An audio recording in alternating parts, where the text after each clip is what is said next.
So ஒரு stone போட்டுக்கும் பொழுது அதை ஒரு ஜோதிடர் சொல்லி ஜஸ்ட் ஒரு கடையில் போய் ஒரு நவரத்ன கற்கள் விற்கிற கடையிலேருந்து அப்படியே வாங்கின்னு போடுறது வேஸ்ட். அந்த கல் எத்தனை பேர் கையை தாண்டி வந்திருக்கோ அத்தனை பேரோட தோஷம் திருஷ்டி அத்தனையும் போயிடுகிறது. இந்த கல் போட்டுக்கும் பொழுது ஒரு பிரசாதம் ஒன்று வீட்டிலேயே பண்ணி வீட்டிலேயே கடவுளுக்கு நைவேத்தியம் பண்ணுறதுக்கு சொல்லி, அதாவது நம்ம தூங்கும்போது அதுவும் தூங்கும் அவ்வளோதான். வேற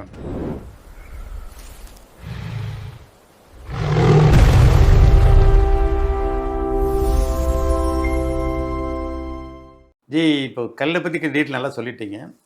இப்போ நாங்கள் கல் போடுறவங்களுக்கு கல்லை மட்டும் அணிந்துக்கிட்டால் போதுமா? அதுக்கடுத்து நிறைய அனுஷ்டிக்க வேண்டியது இல்லை ஃபாலோ பண்ண மாதிரி ஏதாவது இருக்குங்களா? அணிந்தால் மட்டும் போதுமா, பலன் கிடச்சிருமா?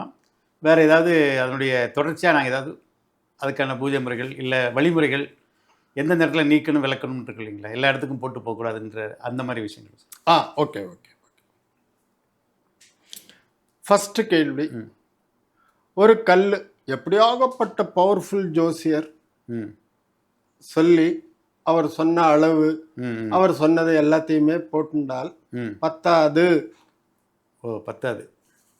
அணிந்தால் மட்டும் பத்தாது. சரி, எஃபெக்ட் இருக்கும், ஒரு மினிமம் லெவல் இருக்கும். சரியா? சரிங்க.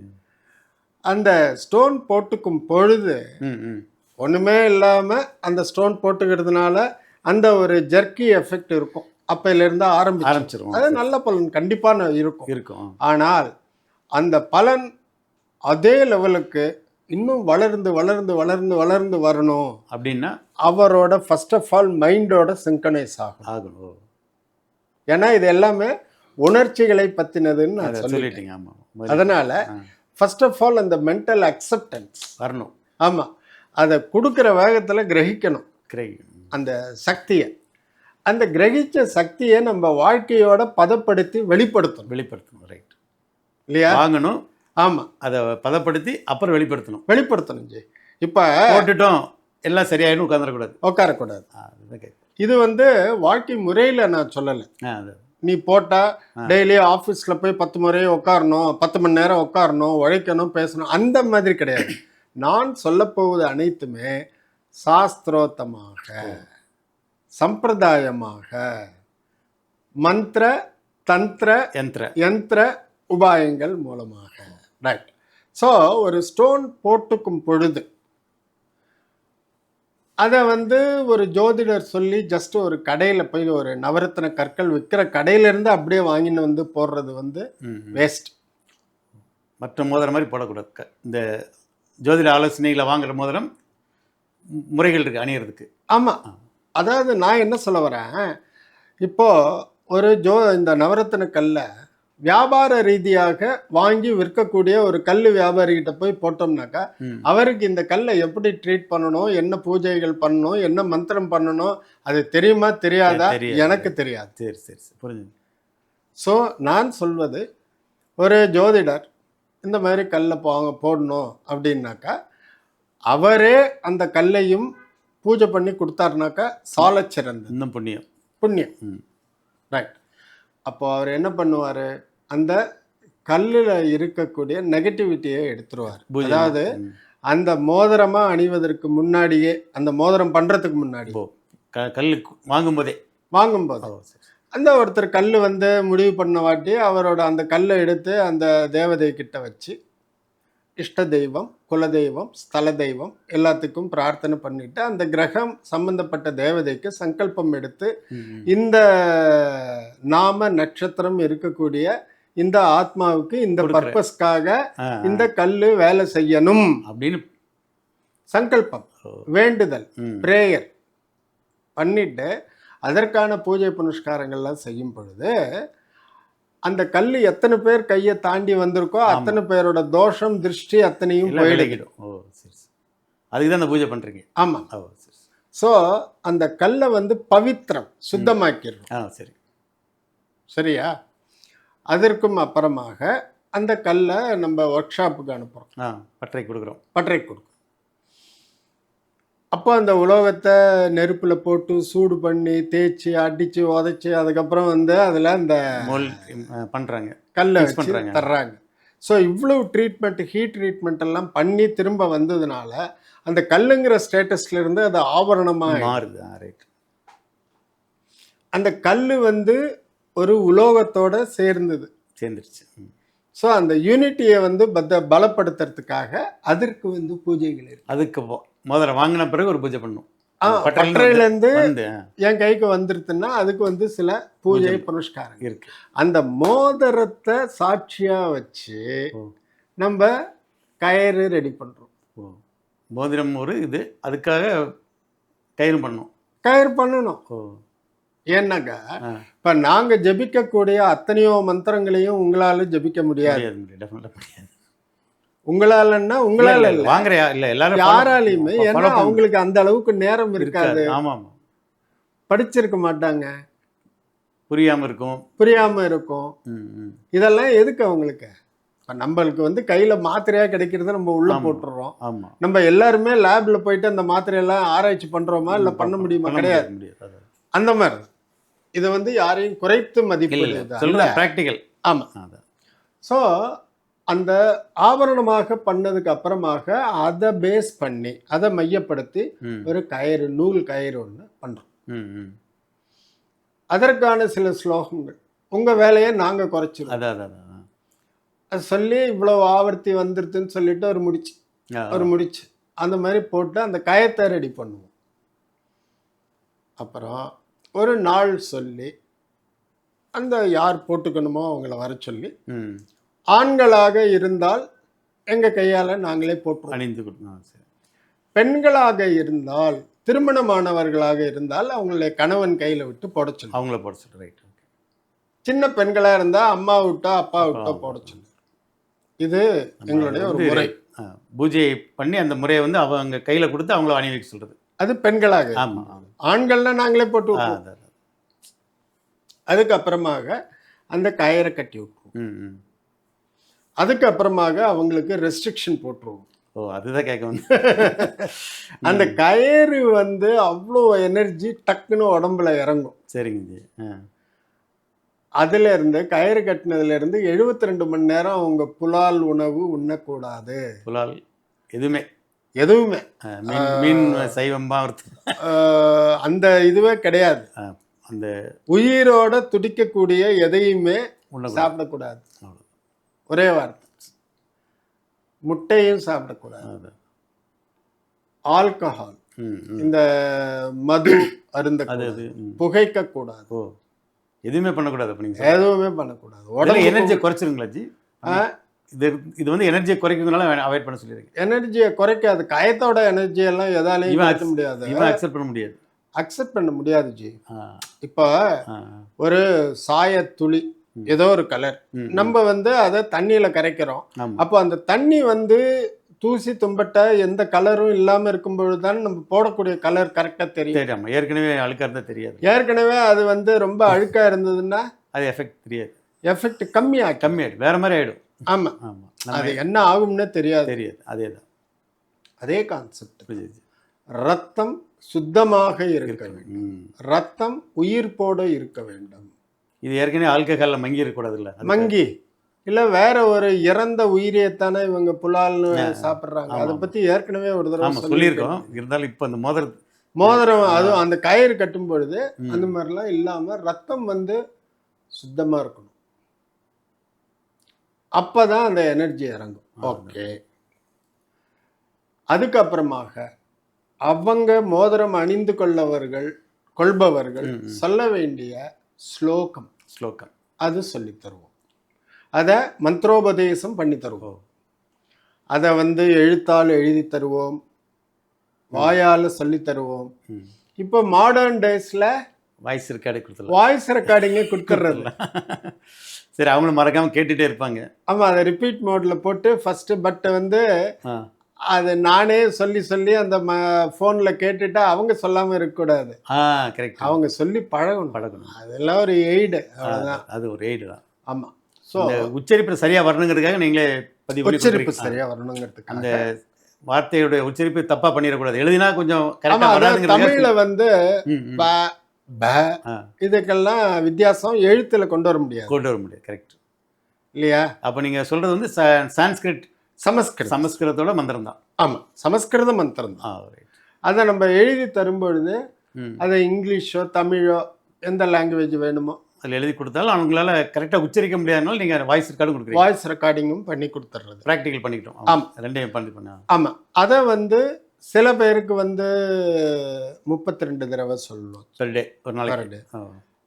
சில பேருக்கு வந்து 64 தடவை சொல்லுவோம். ஓ, சில பேருக்கு 21 தடவை சொல்லுவோம். அவங்க ஜாதக பார்க்குறீங்களா, அதுலேருந்து முடிவு பண்ணுறீங்க. அதுல இருந்து தெரியும் அதான் இது பண்ண. எவ்வளவு தடவை பண்ணா போறோம்னு சொல்லிட்டு. ஆனால் நான் அந்த மோதிரம் போடும் பொழுது சொல்லிக் கொடுக்கக்கூடிய அந்த ஸ்லோகம் வாழ்க்கை முழுக்க சொல்லணும்.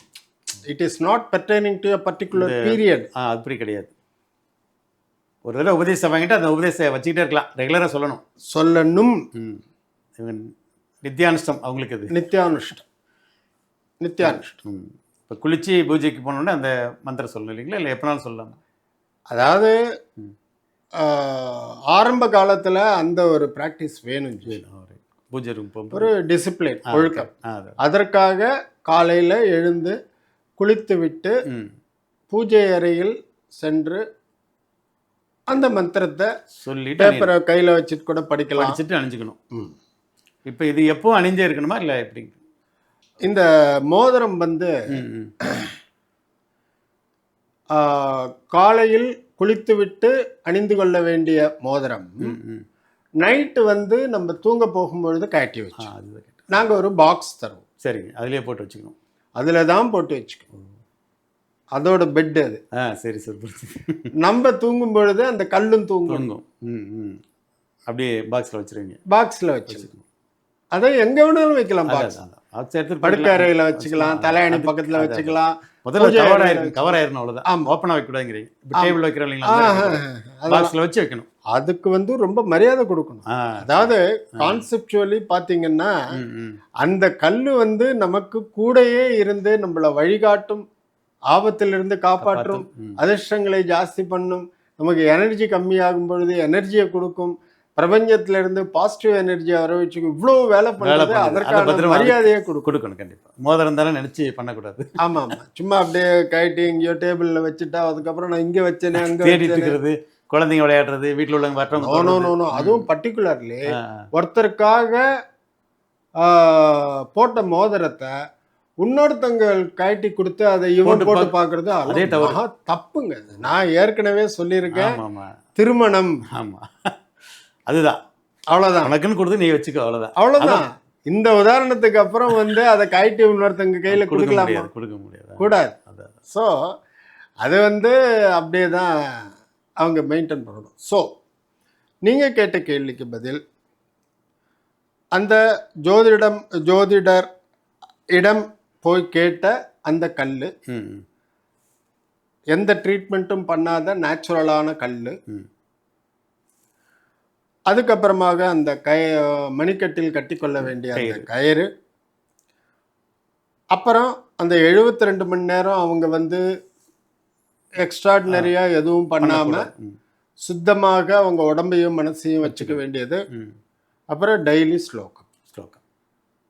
இது எல்லாமே பண்ணிட்டு வரணும். இப்போ ஒரு அந்த காலத்துல எல்லாம் கீ கொடுக்குற வாட்ச். ஆமாம், நம்ம டெய்லி கார்த்தால எழுந்தா கீ கொடுத்துருந்தா மோதிரத்தை போட்டு கீ கொடுத்துட்டே இருக்கணும். அப்பதான் அந்த மோதிரம் கல்லு, அந்த பிரபஞ்சம், இந்த நம்ம பண்ணக்கூடிய இன்னொரு விஷயம், இந்த கல்லு போட்டுக்கும் பொழுது ஒரு பிரசாதம் ஒன்று வீட்டிலேயே பண்ணி வீட்டிலேயே கடவுளருக்கு வந்து நைவேத்தியம் பண்றதுக்கு சொல்லித்தரும். ஓ சரி சரி. அதோட ப்ரொசீஜரே சொல்லி எப்படி பண்ணணும், என்ன பண்ணணும், எப்படி பண்ணணும், பிரசாதம் பண்ணி சாமிக்கு படைச்சு. ஆமா, அந்த பிரசாதத்துக்கு உள்ளேயும் என்ன பொருள்களை எப்ப போடணும் அப்படின்னு சொல்லிடுவோம்.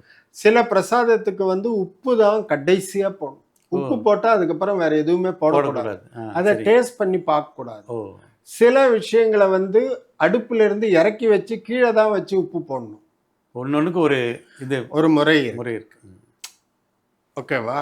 சும்மாவது விதண்டாவாதத்துக்கு ஏன் நான் இதெல்லாம் பண்ண சாமி ஏத்துக்க மாட்டாரான்னு கேட்டா அது அவங்களுடைய மனசாட்சி. இதுதான் முறை. நம்ம முறையை சொல்லி கொடுத்துருவோம்.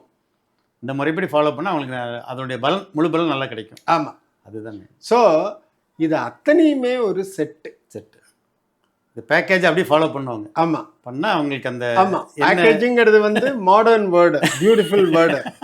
ஆனால் ஒரு திருமணம், அந்த காலத்து திருமணம் எப்படி வந்து முதல்ல ஜாதகத்தை எக்ஸ்சேஞ்ச் பண்ணி அதுக்கப்புறம் ஒரு மாப்பிள்ளை வீட்டில் வந்து பெண் வீட்டாரை போய் பார்த்து அதுக்கப்புறம் சம்மதம் தெரிவித்து அப்புறம் பெண் வீட்டார் வந்து மாப்பிள்ளை வீட்டில் உட்காந்து நிச்சயதார்த்தத்துக்கெல்லாம் டேட் எழுதி அதுக்கப்புறம் நிச்சயதார்த்தத்துக்கு வந்து அந்த நிச்சயதார்த்த பத்திரிகை எழுதி அதை வாசித்து அதுக்கப்புறம் திருமணத்துக்கு ஒரு நாள் வச்சு அந்த திருமணம் வந்து மாப்பிள்ளை அழைப்பு, அப்புறம் வந்து சாந்தி முகூர்த்தம், திருமணம், அப்புறம் சாந்தி முகூர்த்தம், அப்புறம் மறுநாள் வந்து கட்டிச்சாத கூடையோட உங்க ஊருக்கு புறப்பட்டு போறது. இது எப்படி வந்து அந்த காலத்து திருமணத்தை, அதனால தான் அந்த காலத்து திருமணங்கள் வந்து பரம்பரையா வாழையடி வாழையாக பல 10 ஆண்டுகள் வந்து 80வது கல்யாணம், 60ஆம் கல்யாணம், சதாபிஷேகம் நிலைச்சிருந்தது. இன்னைக்கு அப்படி இல்லை. இப்போ எல்லாம் ஃபாஸ்ட் ஃபுட் மாதிரி டிசைட் பண்ணுறாங்க, உடனே வேண்டான்றாங்க. அது ஒரு வேற சப்ஜெக்ட், அதை விட்டுருங்க. ஸோ இந்த கல் அணிவது ஒரு மோதிரம் மாதிரி தான். ஜோதிடர்கிட்ட போய் கல் சூஸ் பண்ணி ஆபரணமாக்கி அணிந்து மந்திரோபதேசம் பெற்று அந்த முறையெல்லாம் ஃபாலோ பண்ணால் 100% பலன் என்ன பலன் எதிர்பார்க்குறாங்க அது அப்படியே கிடைக்கும். இப்போ இன்னொரு இது துணை கேள்வி, இந்த கல் அணிந்துட்டு எல்லா இடத்துக்கும் போகலாமான்ட்டு, இந்த இறந்த வீட்டுக்கு போகிறது அதெல்லாம் இருக்கு. நீங்கள் ஒரு கல் ஒன்று இந்த மாதிரி ஜோதிடத்தை கேட்டு சரியான முறையில் போட்டு அதுக்கப்புறம் it becomes a part of your body அப்படி நினைக்கணும். ரைட், நம்மளுடைய உடலில் ஒரு பகுதி, உடலில் ஒரு அங்கம் ஆயிடுது. ரைட், சரியா? அது ஒரு இதாக நினைக்கக்கூடாது. ஆமாம், நம்ம அது ஒரு இதே கிடையாது. ஆமாம், அப்போ போகலாம், கண்டிப்பாக போகலாம். நல்லது கெட்டது அதுதான் கேட்கணும். என்ன இல்லை ஒரு சிலர் வந்து கழட்டி வைக்கணும்னு சொல்கிறாங்களா, அதெல்லாம் கிடையவே கிடையாது. நம்ம உடலோட போகுது, அவ்வளோதான். அது ஒன்று நம்ம வாழ்க்கை முழுக்க நம்மளோடையே இருக்கக்கூடியது. அதாவது நிறைய பேர் என்ன பண்ணுறாங்க, சில விஷயங்களெல்லாம் வந்து இவங்களா கண்டுபிடிக்கிறாங்க. அதான் ஒரு ரெஸ்ட்ரிக்ட் கொடுக்கணுமேங்கிறதுக்காக சொல்கிறது. ஆமா, அதெல்லாம் அவசியமே இல்லை. இப்போ கார்த்தால 4:30 மணி 5 மணிக்கு தான் வந்து நடை திறந்து நிர்மாலய தரிசனம் கொடுக்குறோம். அப்பதான் கடவுள் அங்க வராரா? இல்ல, எப்போ ஒரு கோயில்ல அங்கே தானே இருக்க, எப்போ அங்கதான் இருக்கிறாரு இல்லையா? அது மாதிரி டே அண்ட் நைட், மழை, வெயில், புயல், காற்று, வெள்ளம் எல்லாத்துலயும் அவர் வந்து அந்த கிராமத்தை காப்பாத்தின்னு தான் இருக்காரு. அந்த சக்தி எங்கேயும் போறது. அதனால ஆனா நம்ம போய் பாக்குற டைம் தான் மாறுது, நமக்கு பெருசா தெரியுது. ஸோ அதனால ஒரு கல்லுன்னு போட்டுண்டாச்சுன்னாக்கா அது உங்களோட ஒரு உடம்போட ஒரு பார்ட்டாக நினைச்சு அதை எங்கனாலும் நம்ம தாராளமா போகலாம். இதெல்லாம் இயற்கையான நிகழ்வு. அதனால இதை கழட்டி வச்சுட்டு போறது அதெல்லாமே அவசியமே இல்லாதது. அப்படி எல்லாம் இதுக்குன்னு வேற சுத்தி முறைகள் ஏதாவது இருக்குங்களா? இப்போ மோதிரம் அணிந்த பிறகு இல்லை ஒரு வருஷம் கழிச்சு 2 வருஷம் கழிச்சு அதில் ஏதாவது என்ன சொல்ல பலப்படுத்துற மாதிரி இப்போ பூஜை பண்ணுறாங்க இல்லைங்களா, சொன்னீங்களா, அது மாதிரி ஏதாவது பண்ணணுமா? அது அவசியம் இல்லை ஜி. சரிங்க, ஓகே. ஆனால் நம்ம அணியக்கூடிய எல்லா மோதிரத்துலேயும் வந்து ஓப்பன் செட்டிங் தான் பண்ணுவோம். அதாவது அதோட பாட்டம், அந்த மோதிரத்தை, அந்த கல்லோட அடிப்பகுதி வந்து திறந்து இருக்கணும். அழுக்குப்படுறதுக்கு வாய்ப்பு இல்லை, அதாவது கீழே ஓப்பன் செட். ஸோ நம்மளுடைய வியர்வை, ரோட்ல போகக்கூடிய அழுக்கு, டஸ்ட்டு, சோப்பு, இது மாதிரி எவ்வளவோ சாப்பிட்டுட்டு கை கழுவும். So at least once in 2 months or once in 3 months நம்ம என்ன பண்ணணும், அந்த மோதிரத்தை கழட்டி ஒரு சின்ன ஒரு இவ்வளோ பெரிய ஒரு கப்பு பவுலில் போட்டுக்கலாம். ஆமாம், போட்டு அதில் வந்து சோப்பு தண்ணியை விட்டு நல்ல வெந்நீரை விட்டு ஒரு 10 நிமிஷம் அதில் ஊறி அப்படியே அப்புறமாக அந்த மோதிரத்தோட பின்னாடி நம்ம யூஸ் பண்ண ஒரு டூத் ப்ரஷ்ஷை வச்சு நல்ல ஜென்டிலாக, ரொம்ப போட்டு அழுத்தி தேய்ச்சா கல் வந்துடும். அதனால் ஜாகிரதையாக போட்டு அதெல்லாம் பண்ணி க்ளீன் பண்ணிவிட்டு அதுக்கப்புறம் நல்லா வாஷ் பண்ணிவிட்டு அதை நல்லா தொடச்சிட்டு போட்டுக்கலாம். சரி, வேறு பூஜை அனுஷ்டானம் ரெகுலராக பண்ணுறதுனால அது போதும், இதே போதும். ஆமாம், டெய்லி பண்ணணும். ஆமாம், அந்த மாதிரி பண்ணும் பொழுது அந்த கல்லோட டிரான்ஸ்பரன்சி அப்படியே இருக்கும், மாற்றமாக ஒளி ஊடுருவும் தன்மை அப்படியே இருக்கும். சில பேரோட மோதிரம்லாம் பார்த்து நான் ஷாக் ஆகியிருக்கேன். அவங்க வருஷக்கணக்கில் கழட்டாம அப்படியே ஒரு ரிங் மாதிரி அந்த டஸ்ட் போய் அக்யூமுலேட் ஆகிருக்கும். அதனால தப்புன்னு ஒன்றும் கிடையாது. ஆனா இருந்தாலும் நம்ம ஷூ பாலிஷ் பண்றோம், எல்லாமே கண்ணாடி அப்பப்போ துடைக்கிறோம், தொடச்சிக்கிறோம், எல்லாமே துடைக்கும். ஆடைகளை மெயின்டெனன்ஸ் ஒன்று வேணும் இல்லைங்களா? மெயின்டெனன்ஸ் ஆமா, வேணும். கண்டிப்பா கண்டிப்பா கண்டிப்பா அந்த விதத்துல இந்த மாதிரி மோதிரத்தை மெயின்டைன் மெயின்டைன் பண்ணணும். அது முக்கியம். ரொம்ப பலனுள்ளது அருள்ஜி. மோதிரம் போடுறது பெருசு இல்லை, மோதிரம் போட்ட பிறகு என்ன பண்ணணுங்கிறதும், ஆமாம் ஆமாம், அதுக்கு அடுத்து அதை எப்படி கொண்டு வர்றது, சில விஷயங்களுக்கு நம்ம பயன்படுத்தலாமல் வேண்டாமுங்கிறதுக்கான தெளிவான விளக்கம். விளக்கம். அதை இரவுல கழட்டி வைக்கணும், காலையில குளிச்சுட்டு போட்டுக்கணுங்கிறது, குளிச்சு அந்த பாக்ஸில் வைக்கணும். அதாவது நம்ம தூங்கும்போது அதுவும் தூங்கணும், அதுவும் தூங்கணும். அவ்வளோதான், அவ்வளோதான், வேற ஒன்றும் இல்லை. ரைட்டுங்களா? சரியான விளக்கம் ஜி, ரொம்ப நன்றி. Okay, thank you.